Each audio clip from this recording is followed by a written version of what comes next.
কলাপাড়ায় নানা আয়োজনে শ্রী শ্রী লোকনাথ ব্রহ্মচারীর ১৩৫তম তিরোধান দিবস পালিত হয়েছে।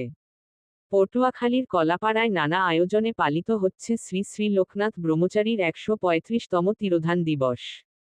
মঙ্গলবার সকাল ৯টায় উপজেলার সকল লোকনাথ মন্দির সহ অধিকাংশ সনাতনী মন্দিরে মঙ্গলঘট স্থাপনের মধ্য দিয়ে শুরু হয় এ দিবসের আনুষ্ঠানিকতা।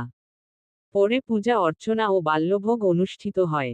এ সময় ঢাকঢোল, কাসর ঘণ্টা ও সনাতনী নারীদের উলুধ্বনিতে মুখরিত হয়ে ওঠে মন্দির প্রাঙ্গণ। এছাড়া দিনভর আরতি কীর্তন ও লোকনাথের কর্মময় জীবনী সম্পর্কে আলোচনার মধ্য দিয়ে পালিত হচ্ছে এ তিরোধান দিবস। অনেক লোকনাথ মন্দিরে ৬ দিন ব্যাপী উৎসবের আয়োজন করা হয়েছে।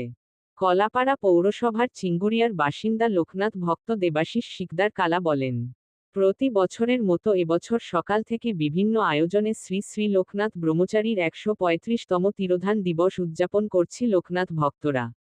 নিখিল চন্দ্র হাওলাদার বলেন, আজকে আমি লোকনাথ বাবার তিরোধান উপলক্ষে পূজা করতে এসেছি।